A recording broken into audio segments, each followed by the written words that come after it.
Hi, I'm Oscar, And I'm Charlotte. and together we're the F1 couple. Today we're going to be doing a little bit of a race wrap-up of the Azerbaijan Grand Prix and what turned out to be a pretty crazy race in the end. And we've got plenty of winners and losers and honourable mentions to go through, so we'll dive straight in to the winners, and we're going to buck the trend of what we've done for the rest of the season and actually not...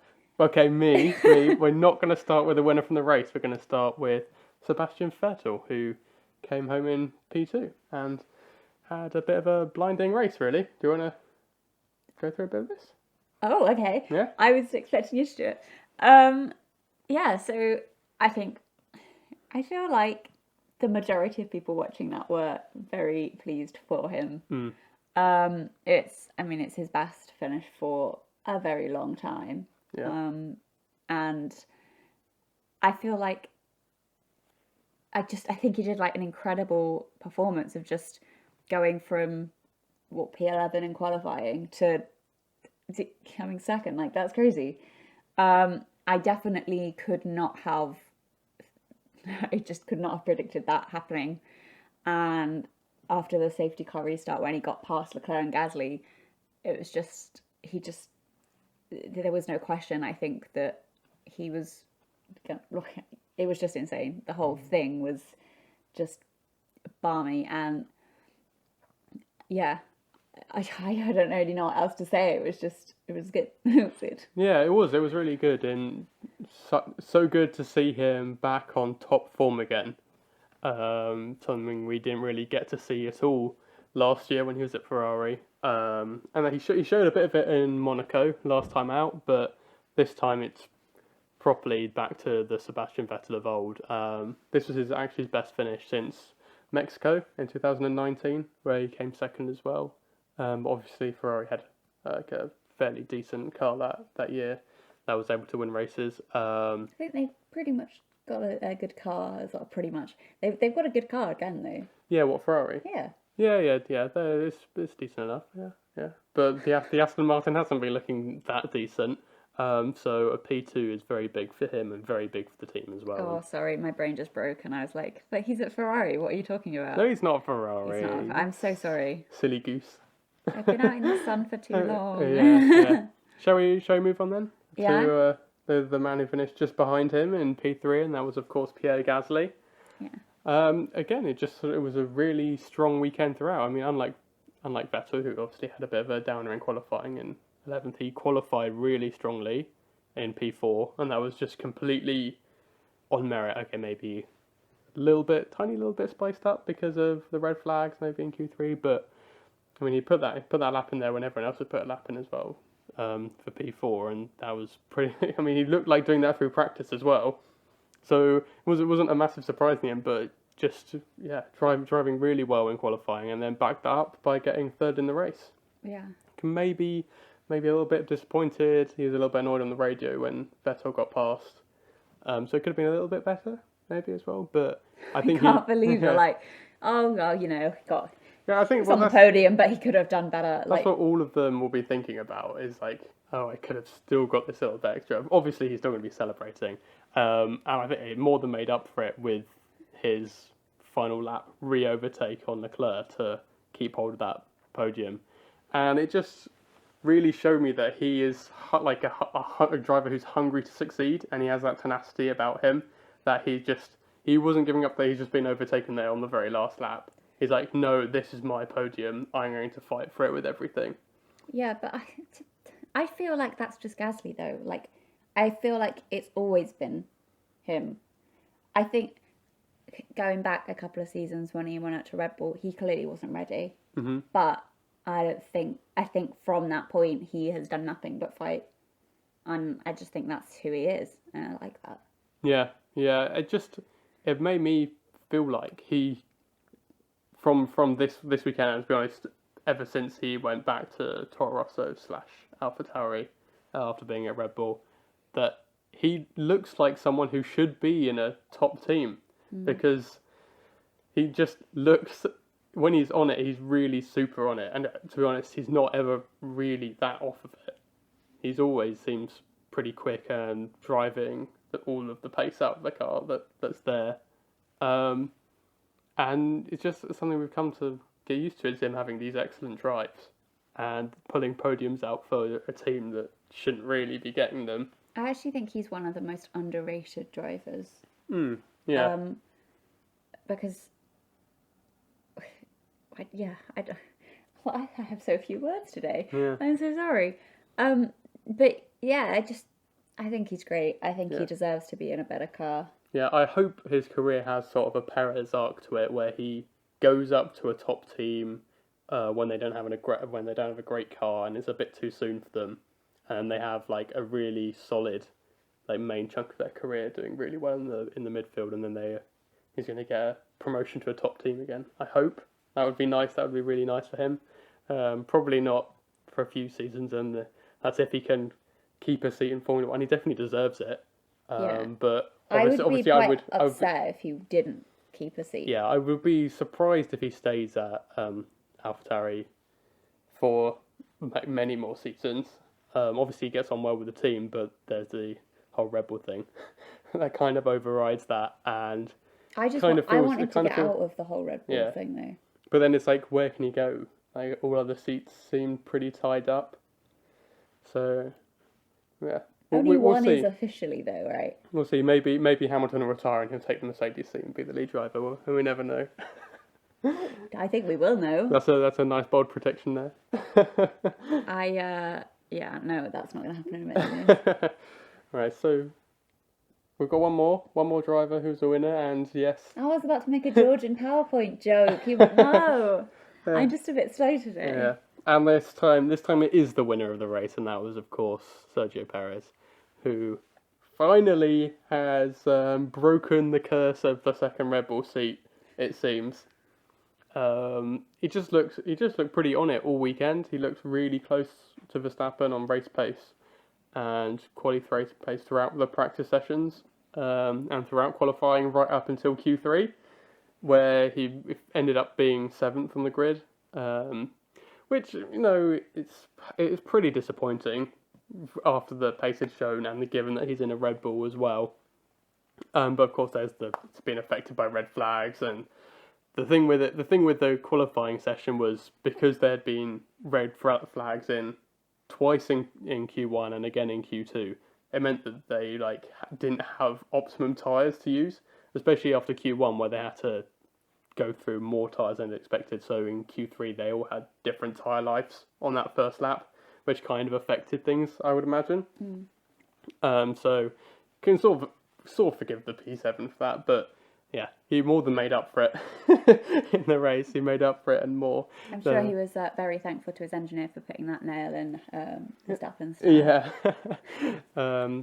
That wasn't funny, was it? I'm not sure that would have happened. I'm sure he wouldn't have asked that to happen. Maybe in some of the other ones. Maybe he flicked the switch on Hamilton's wheel. A big old stick. Yeah. But yeah, he made up positions very early on in the race. Was then right there behind Verstappen. And then when Hamilton pitted and obviously had his slow stop and Verstappen jumped in, and it looked actually like Perez could have come out right in front of Verstappen, such was his pace. But obviously he had a little bit of a slow stop himself, but still managed to come out ahead of Hamilton. And then just didn't really look that challenged by Lewis, really. Lewis seemed to be there, but never really throwing a move. There were a couple of moments where it was like, oh, is he gonna? Because he got within sort of 7/10 at one point, and I was thinking, oh, great, this is it now. And then it just never happened. But he does love this circuit. It's somewhere he's taken podiums twice before when he was at Force India, and yeah, he showed that pace again this weekend. And I'm hoping now he can use this this win as something he can now. His season starts here. He said before the season it would take him 5 races to really be settled in with the Red Bull car and have it all under control. and he certainly lived up to that. This is this is his 6th race, and then he goes and wins it. So I'm hoping that's going to be it now. We're not going to be having any more podcasts where we're slating him for being. We've never slated him. We're not being slating him, but so having a gentle go about how he's been stuck behind other midfield cars, not being able to be there right behind Verstappen to capitalise on anything happened and played the game with strategy, and he did both those things this weekend. He was right there with Verstappen. He capitalised when Verstappen had his incident to take the win, but not only that, he was already doing the job they needed because he was right there with Hamilton, basically protecting Verstappen for Hamilton having any sort of attack. And that's exactly what Max has missed for the last 2 seasons. Yeah, absolutely. 2 seasons? Yeah, 2 seasons, yeah. My maths looking. Yeah. So, yeah, I'm a pretty big Perez fan, so I was very excited for him. And, yeah, I think that's all I've got to say. Have you got anything more to add on Perez? No, I suppose it must have been good because I was pleased for him, even though I was heartbroken over Max. So. Yeah. Yeah. Shall we move on? Yeah, I think it's time for us to look at some of the losers from the weekend. There's going to be a little bit of a Mercedes theme to this, I think, as it wasn't a very good weekend for them. We'll start off for someone who's probably had the worst weekend of anyone this season, really, so far, and that is, of course, Valtteri Bottas himself. Bottas. It was just a miserable weekend from start to finish, pretty much, for him. Obviously, Mercedes had their problems as well with setting up the car. On Friday, they were well outside the top 10 in practices, and we were all questioning, well, are they sandbagging or are they not? But it was pretty clear that they just hadn't been able to set up the car correctly at all.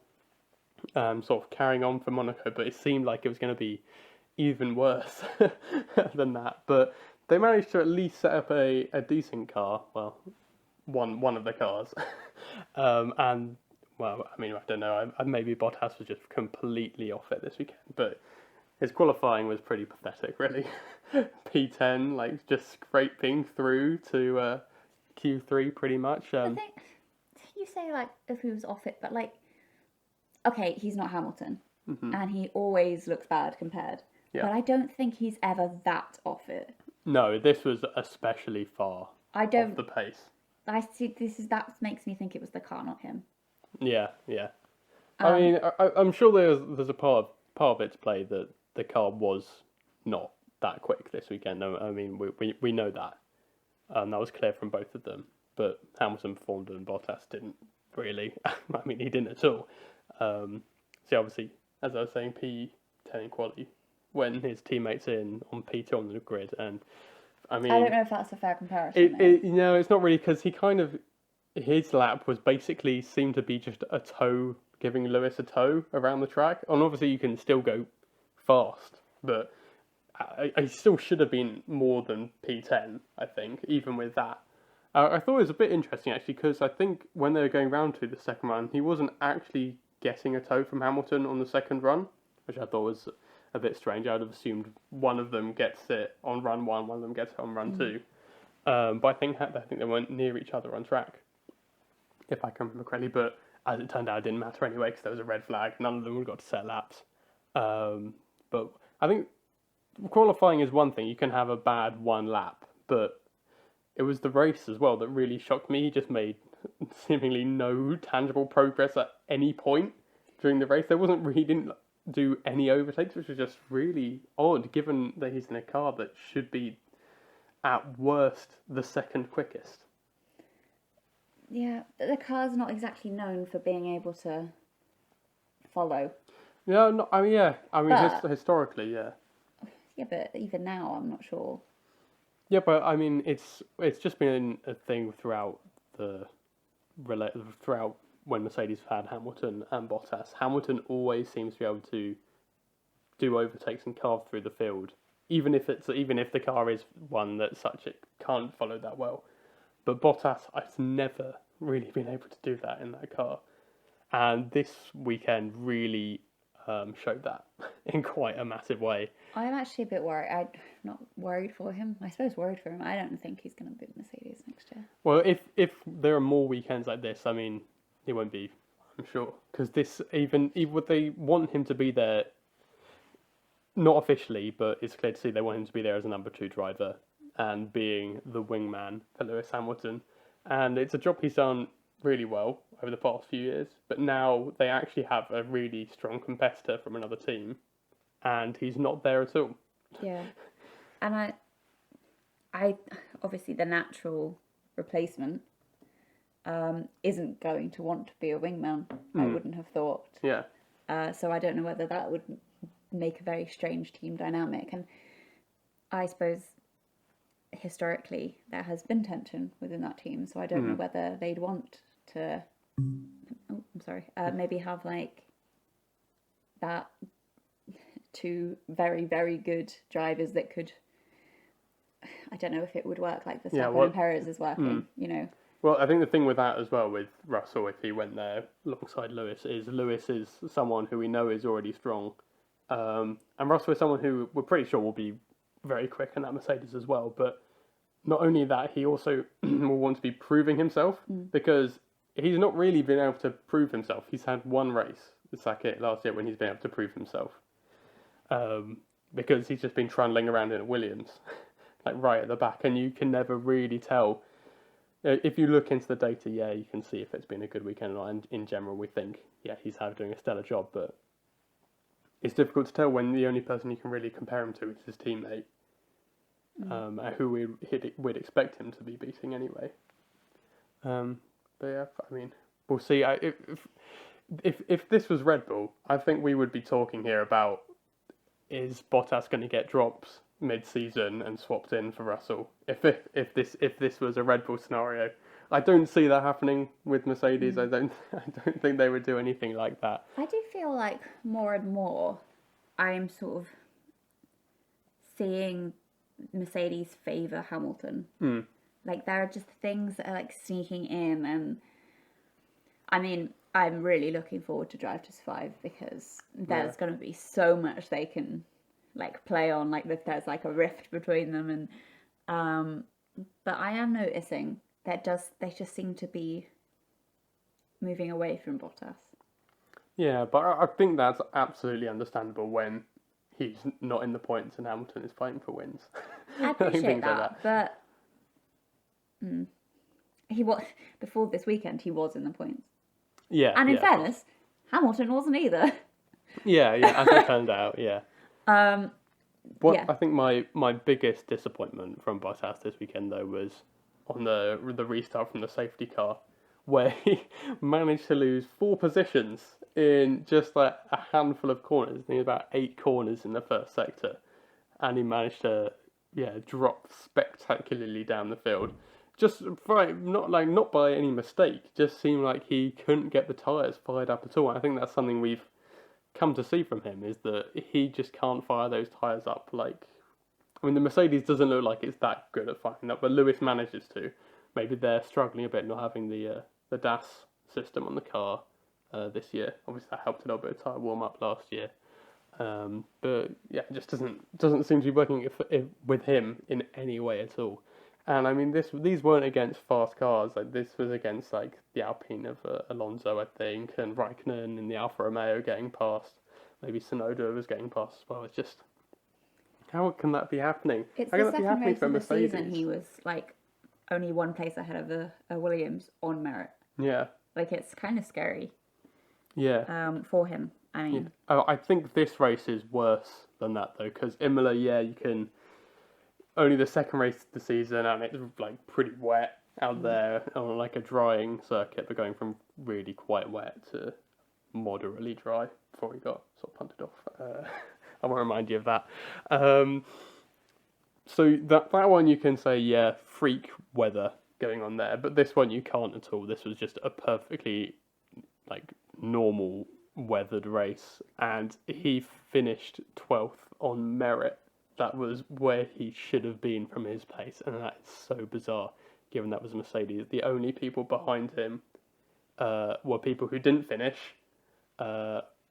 people who spun out with 1 lap to go, and the 2 Haas cars, and that is so strange for him, who's not made any mistakes at all. I mean, maybe there's something wrong with the car, and at the next race we'll find out that he had some sort of problem that was costing him 2 seconds a lap or something like that. But if this was his actual pace, it was an unequivocal disaster, really. I really think he's got something to prove in the next race. Yeah, unquestionably. But anyway, should we move on and stop talking Yeah, about that was Bottas? quite a big spiel on Bottas, and I think we can move on to someone else who had a weekend to forget, and that was Lance Stroll. Again, just from beginning to end, it was a disaster. Throwing it into the wall in qualifying on his very first timed lap. I mean, it's just something you shouldn't be doing. Just don't push 100% on your very first lap of qualifying, because then that's it. You're starting on the back row, and it's so difficult to recover for that. But credit where credit's due. Credit where credit's due. If I can get my words out, he did recover actually quite well during the race. He used the strategy, the running hard, starting on hards, the same thing he did in Monaco to great effect. And it was looking like it was going to work pretty well again this time. It was like if there was going to be a safety car, he would. I can't remember exactly where he was running at the time, but about P5, I think, on the road. It was something like that. And if there was a safety car and he was able to pit under that, then he would have probably only dropped a couple of positions, come out P7 or 8 or something like that. And from starting 19th on the grid would have been, really, really impressive. But of course, then there was a safety car, but that was because he had that massive tyre failure. Yeah, he was waiting for one and then he caused one. Yes, yeah. It's not his fault, really. Nothing he could have done about it at all. But just capped off a really disastrous weekend for him. Especially, I mean, he always seems to get a bit salty when his teammate does well and he doesn't do so well. And he's standing there watching his teammates stand on the podium. I didn't see him looking that salty this weekend, to be fair to him. But I'm sure he was still hurting a bit after the race. Yeah. Anything to add? No, the tyre thing this weekend I was just weird. I just got sad from it, honestly.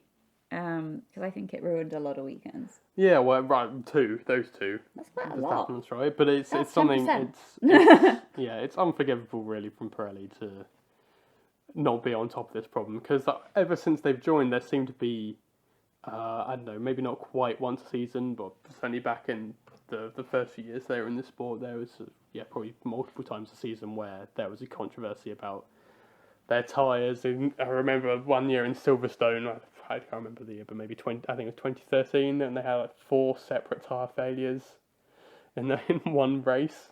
Much like this, where the tyre just sort of delaminates. This one, not quite a full delamination, like the tyre didn't just fly off, but it did just explode still. And the worst thing about these ones were that it was at high speed. It was in the middle of a straight. And this is a really long straight they have here in Baku, obviously. So sort of towards the end of them, especially for Verstappen's one.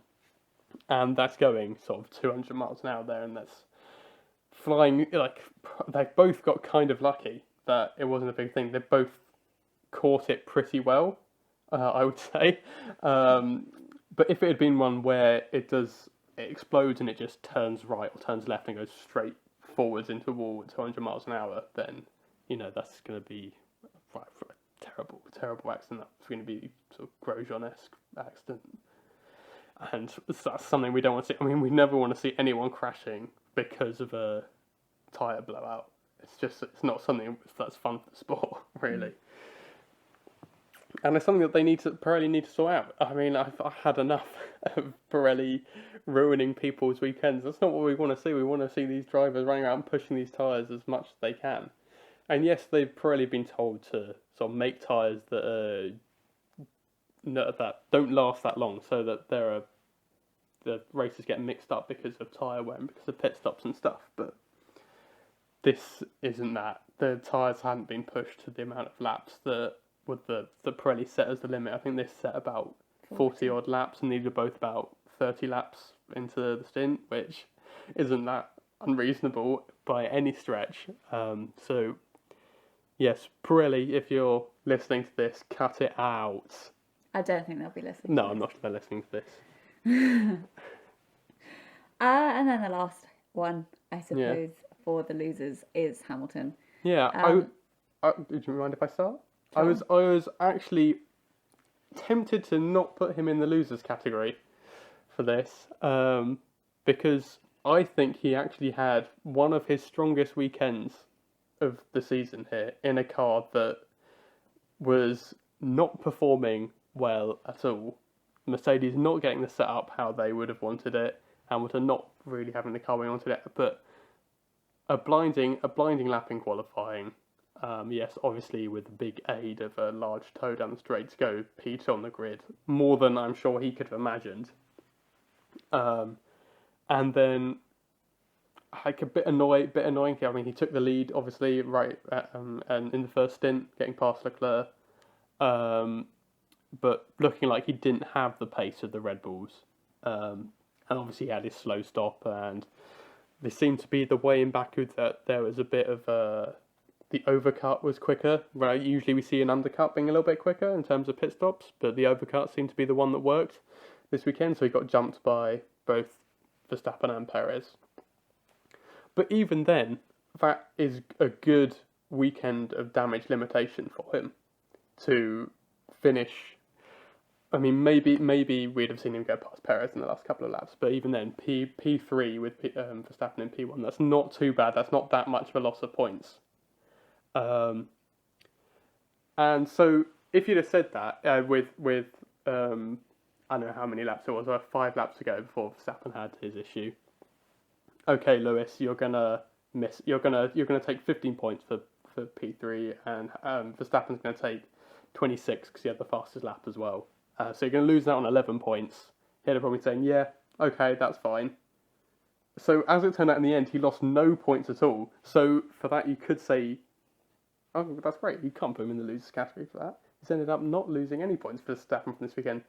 But it's because he was there. He'd have won the race, and Verstappen would have got no points if he hadn't have flicked that switch on the steering wheel. Yeah. So it's difficult one to put him in, but I think for that reason, because of that slight mistake at the end, that ultimately cost him 25 points of his rival, he has to be a loser, really. There's no question. I wouldn't have even gone, oh yeah, he was having a great weekend. Like, no. I'm sorry, but that... I think it was a great weekend. He was I get that. For a car that didn't look quick at all. No, I'm not saying... It was a good weekend. I mean, there's no question to me that he's in the losers category. I'm sorry, but he flicked his switch, whether or not he meant to, whatever. Obviously, he didn't mean to, but sorry, but he's also part of a team, and he caused the team to get nothing, and now Red Bull have pulled even further ahead.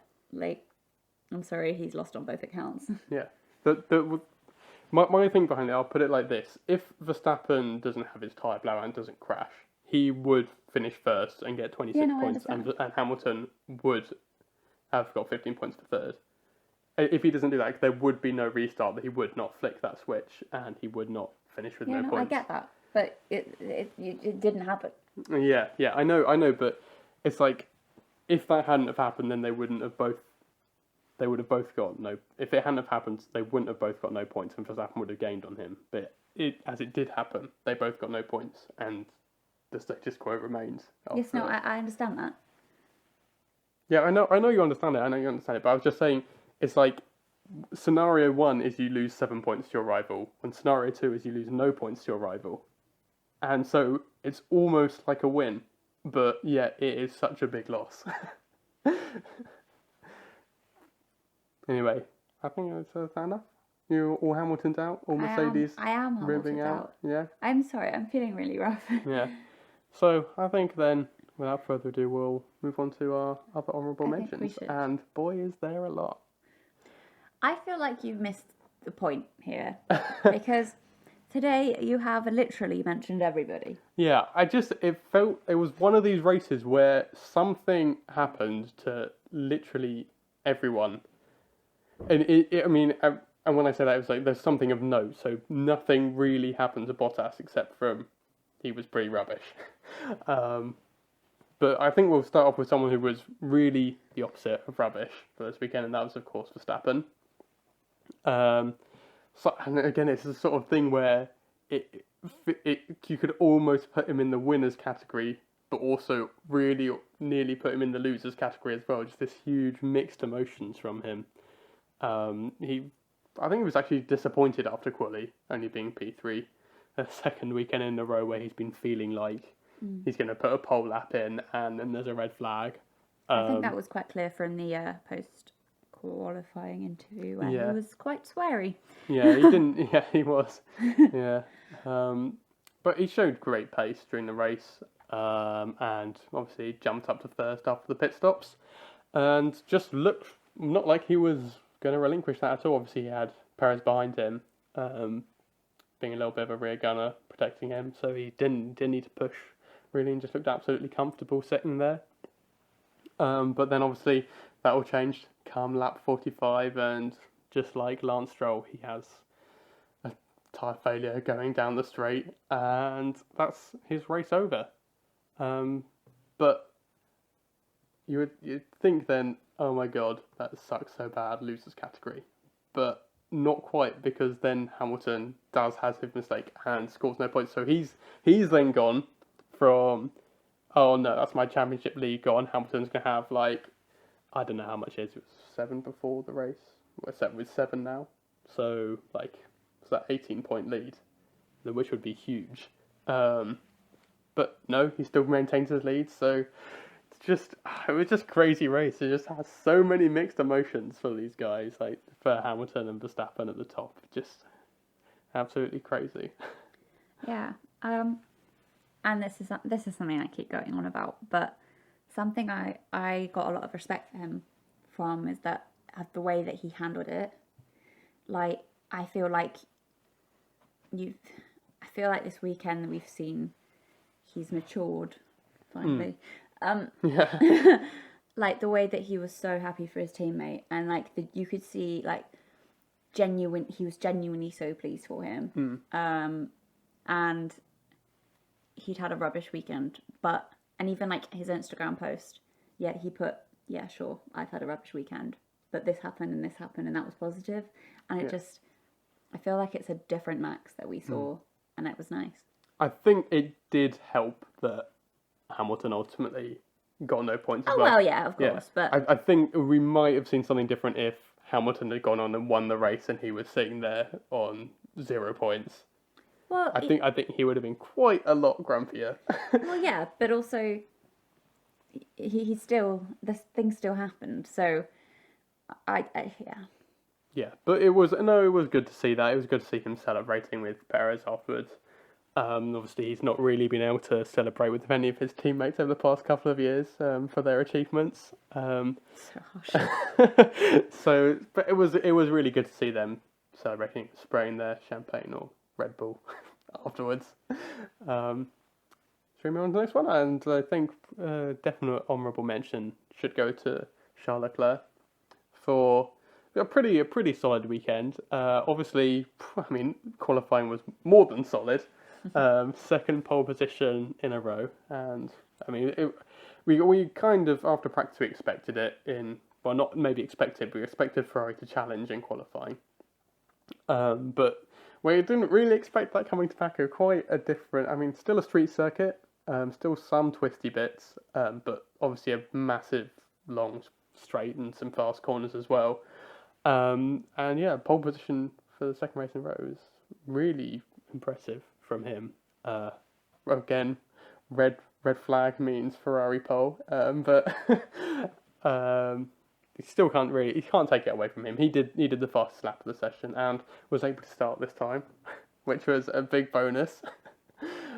Yeah, it's not only just it was a red flag that caused the Ferrari pole, but the red flag caused by a Ferrari. yeah. Yeah. I mean, if Sainz hadn't gone off, I think that would have still been a bit of a red flag for Tsunoda being sandwiched in the wall. But it was a team effort. Yeah, it was a bit of a team effort, I guess. It was quite funny, Sainz, but actually, after he was saying, "Oh, I just lost concentration." I just saw a Sonoda crash and I just lost concentration and decided to go for a little bit of a spin. But yeah, back to his teammate Leclerc, and I wasn't surprised that he got overtaken by Hamilton and then Verstappen towards the beginning of the race. Obviously, didn't expect the Ferrari race pace to be up there with them. But I think he would have been a bit disappointed to drop behind the Gasly and Vettel, who obviously finished ahead of him. Again, there's the overcut working against him because he pitted quite early and Gasly got past him through that.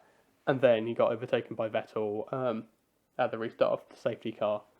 But he then fought back well against Gasly and was got back past him on the last lap, only to be re-overtaken again.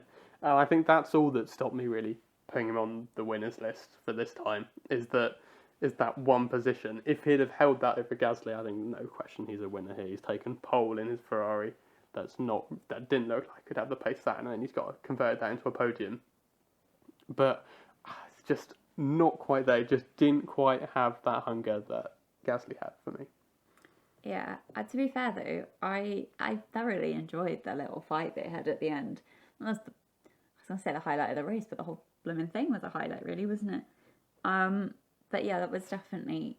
I do think the hunger was there, but I just think Gasly was just in the better position. I think, being on the inside, it was just a bit more difficult for him as well. I think Gasly just played it really well. I don't know if he might have saved some of his energy that they have to deploy just towards the end of the straight rather than using it up towards the early stages of it. But I've not seen the onboard of it from his perspective, see if he backed off at all to get back in the slipstream of Leclerc, but I just tactically played that battle really well. And I feel like he got a little bit lucky because I was saying on the last lap, I think I would rather be, out of these two, I'd rather be sitting behind going into the last corner so that I can slipstream and tow past up to the finish line. But as it turned out, Norris got a little bit involved. I think we're actually coming on to Norris now. He got a little bit involved in that and just managed to just get Leclerc far enough back that Gasly then wasn't going to be challenged going down the straight. I was always disappointed that he didn't come and just go, "Hi, I'm here." What, Norris? Surprise! Just get through on that P3 from nowhere. I think that would have been so funny, but I think he definitely didn't have a great sort of start. I guess I was a bit worried for my teams, to be honest, because he's on all of my teams. But then, yes, he definitely came back stronger, I think, than a lot of. Well, he didn't do a Bottas, did he? So. No. Yeah, it was exciting seeing him in the mix a little bit. Yeah. I think for Norris though, it was a weirdly very quiet weekend from him. Obviously, apart from in quali where he got the 3-place grid drop, which I thought was, I don't know, maybe the 3-place drop was okay, but 3 points on his license seemed very harsh for what was kind of a 1 second lapse of judgment, I guess, really, when he didn't come into the pits for a red flag. But there wasn't that much in it, and I think even in the FISA when they handed out the grid drop for him was that there wasn't a lot else he could have done, which then seems harsh to say. There wasn't much more you could do, but here's 3 points on your license. But at the end of the day, it doesn't really matter, does it? Well, you say that, but he's up to 8 now, and you need 12. I believe it's 12, over a 12-month period to get a 1-race ban. So,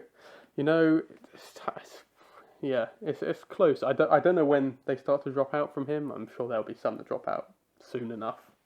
So I'm sure he'll be fine not getting any sort of race ban. But if he does, if any of them do, it'll be for reasons like this. It'll be a bit farcical in terms of the rules. Has anything been done since? Like, have they appealed it or anything, or is that just? I don't think so. For something like that, it's sort of like there's not much else you can prove. They'd have taken all their evidence there. So yeah, I'm not sure there's much they can do. In terms I just wondered because Mercedes in that position would have gone, no, and then they would have shouted loud enough that they'd have got it removed. Yeah, they'll have said, no, we can pay a big enough fine. But McLaren maybe not quite in the same position to do that. Yeah. But I think as we're mentioning the drivers, we'll move on and we'll try and rattle through the rest of them as quickly as we can. And the next one, as we go down the grid, is Alonso. I think it finally looked like the Alonso that we remember from before he retired, in inverted commas. And he just seemed to be back on it this weekend. His best starting grid of the season in PA after Norris had his penalty. And he seemed to be, he was ahead of Ocon on all weekend, out-qualified him. First time in a while he's done that. And yeah, it just seemed to be back. But one thing that surprised me is that he actually dropped quite far back during the race. He was actually down to P14 at one point, after the safety car, I believe that was. But then he had two brilliant restarts and ended up finishing P6. So after the red flag, he was actually 10th and then made 3 overtakes, plus obviously getting past Hamilton, who went off. And so that was, insane from him. The Alonso of old there, for sure. And that was great to see. I mean, he's looked a bit past it, sort of the last, to be brutally honest, the last few races. Yeah, I think we touched on that last time, didn't we? We were like, should he really have come back? Yeah, but certainly this has been his best showing of the season, for sure. Certainly since Bahrain, where he looked pretty good before ultimately retiring. But yeah, more like this, Fernando, please. More like this. Again, I don't think he's going to be listening. Yeah, and then the next one, I guess, is Sonoda. He had a great qualifying, his best one yet. Yeah. He did slightly crash. Yeah, a little bit. But crucially, unlike Stroll we talked about earlier, he didn't bin it on his first lap. He got that good lap in, enough to put him 7th in an Alfa Tauri, something we wouldn't necessarily expect. And he wasn't getting a tow either. He was sort of the one towing Gasly a little bit from a little way back, but still enough to give him a bit of a tow down the final straight. So same was certainly good from him. I think sort of converted that nice enough in the race as well. Where did he finish in the end? I think it was 8th, I believe. Might have been 7th actually. I can't remember. I was a bit distracted. I think it was 7th in the end. So yeah, 7th at the start, 7th at the end. Not bad. Maybe a little disappointed. He lost a couple of places, I think, after the red flag restart. So it could have been even better for him. You keep saying P7, didn't he start P8? I think he started P7. Oh, okay. Sorry. He might have qualified P8, but then Norris had a penalty, which dropped him behind. Sorry. Yeah, so he started P7. Sorry, forgot. That's all right. But yeah, again, more like this, Yuki. That's what we want. He showed really well in Bahrain, and since then he's been off it. Maybe him and Fernando Alonso, they just seem, maybe they have the same driving style. They seem to be going well at the same tracks. So I don't know. I think Sonoda said after Bahrain that Alonso was his dad's favourite driver, I think. So yeah, they seem to be going well in the same sort of places. But should we move on to, we're talking about Alonso a little bit, another Spaniard in form of Carlos Sainz, who, it's just sort of, it could have been a lot better, I think, this. Yeah. 2 kind of big lapses of concentration over the weekend, obviously, in qualifying. When Sonoda crashed, he then lost it as well, went off at exactly the same corner, and then in the race, after coming out of the pits, he went straight on the castle section, down the escape road, and obviously you have to just reverse out of that and lost a heap of positions. But ultimately, he had been showing good pace still, and he showed that afterwards as well, and recovered well enough to get into the points and take P8. But I think he'll be disappointed for sure from this. Probably not quite enough for me to put him in the losers category, but he'll be thoroughly disappointed, I'm sure, because obviously, ultimately he's made some mistakes, and that's cost him points. Yeah. No more to add? No. I don't. No, we can keep rattling through them. That's fine. Yeah, well, I think we need to rattle through Yeah, keep going. Yeah. Keep going. Okay, I'm coming home behind him was Ricardo. Just it was another tough weekend for him in the other McLaren seat. Obviously, he crashed in Q2, which meant he started P13. Yeah, I mean, but it didn't really look like he was going to get out of Q2 anyway, to be honest. And then, yeah, you made up some positions during the race, but more from people falling behind him who'd started in front of him. It's just sort of, yeah, I mean, or at least he managed to keep his nose clean, I guess, during the race. And yeah, coming home in the points in P9, but still well off where Norris was. And which is he's won. It's a racetrack he's won at before, and he's looked good here in previous years. Obviously, not the year in which he rear-ended Verstappen didn't look quite so good then. But yeah, just a bit flat. And after the disaster that was Monaco, this was just again not a very good weekend. Someone who did have a good weekend was Kimi. Yeah. He got a point. Yeah, it was good. I think Alfa Romeo as a whole, they looked, I mean, fine. They looked again like they were like chunks ahead of the Williams and the Haas cars, but not really knocking on the door of anyone else. But as you need to be when you're there at the sort of the rear of the midfield, you need to be there to pick up the pieces when everyone else falls by the wayside, and they did that perfectly.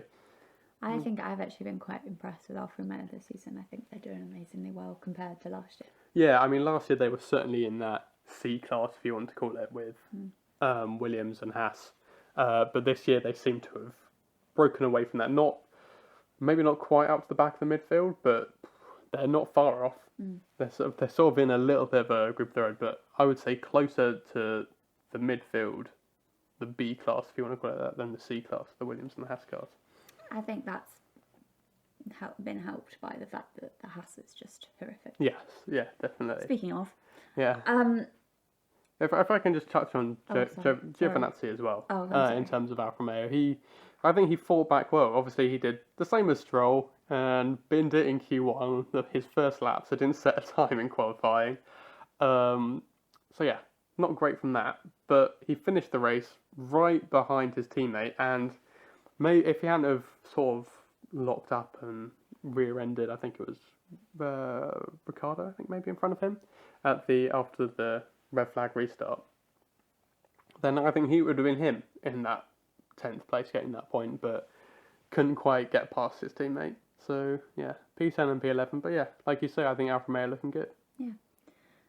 Moving on to Haas, who are not looking quite so good. Yeah, it was still a horrible weekend for them, really, wasn't it? And even every week, I want to say I want to like Mazepin is probably taking it too far, but I don't want to be in the I hate Mazepin club. Yeah. But every single week he does something that makes me dislike him a little bit more. And I just don't understand why he felt the need to swerve in front of Schumacher on the final straight of the last lap. Like it made absolutely no sense to me, and I just not a good move at all from him. I think it felt like it just completely like a desperation thing. Like, I need to beat my teammate this weekend. I need to do that. But that's not what you should be doing. That's not what you should be doing, Mazepin. You shouldn't be swerving at your teammate. You shouldn't be swerving at anyone, but you really shouldn't be swerving at your teammate.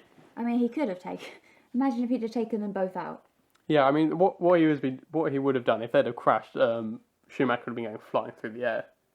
In a crash like we never want to see. Don't want to ever see a car getting airborne. But yeah, the radio afterwards, Mick was really angry about it, and he's not a driver who gets angry. He's so like mild mannered and like calm and collected. But he properly lost it and was swearing about it, but calmed down quite quickly, as you would expect for him. But he was not happy. When Vettel finished. yeah, that was so cute. Uncle Sebby. Yeah. But yeah, Mazepin, we don't want to see any more of that. And I'm totally with you. I want to see him prove us wrong. And do a good job, but he's just not doing it, and he's just feels like he's getting frustrated, and you can't be taking that out on the other driver in your team. I think I'm someone who always likes to root for the underdog. Yeah. And I always think that I like to think that I try and see the best in people. And I was never in the I don't like Stroll team, camp, whatever, last season. And I'm leaving less so now because I think he's proving himself. And so I've been trying to see Mazepin in the same way, but he keeps doing dumb stuff. He just basically keeps doing dumb stuff. Yeah, I mean, he wasn't quick this race either. He was a lap down and by the safety car point. Yeah. Well off there, and he closed back up after the red flag, obviously, because they need to start on the grid. But yeah, I just outclassed again by Schumacher. He was a minute behind. Yeah. Like, that's just shocking. Yeah, it's not good. It's not good. And it's not even like something went wrong this week. It's consistently that far behind, if not more. And it's just like, it makes me mad because this is where like the politics of F1 comes in, and it really winds me up because someone like Eilert, I think, deserved that seat.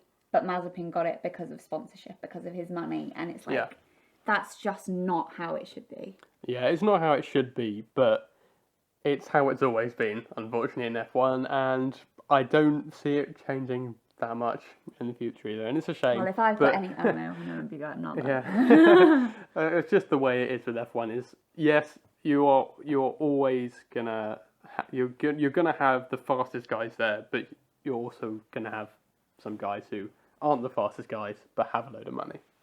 But that's just how it works. Corrupt. Yeah, that's life, though, I guess.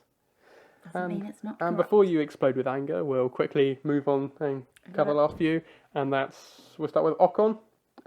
Just to put another, he's almost the fourth loser, I'd say, but out-qualified by Alonso. And that's the first time that's happened since Bahrain. And then retired on lap 3. So we weren't ever really able to see what progress he could make in the race. I believe he would have been able to make good progress. He was actually ahead of Norris before he retired on lap 3. So, he could have gone on and got a top 5 finish. You never know. You can't tell. Maybe he would have not gone to the points or whatever. But if he followed Norris's path, then he could have been right up there as well. But nope, not to be. And he was out before the race had basically started. Yeah, and the last. Like Ocon. Yeah, yeah. He's had some good races though up until now. So you due a bit of bad luck, I guess. Everyone gets due a bit of bad luck, and it was his turn this time. And the last people we need to mention briefly, the Williams team. And it seemed like it was going to be a solid enough weekend for them. Again, nothing spectacular, not getting anywhere near points or anything. But yeah, still ahead of Haas, but behind Alfa Romeo. But then it just sort of all unravelled completely in the last 5 laps or so. When Verstappen crashed, there's this comical radio message to Latifi where the safety car is taking them through the pit lane, and his team is shouting, "Stay out, stay out, stay out, stay out," I don't know, like 10 times at him.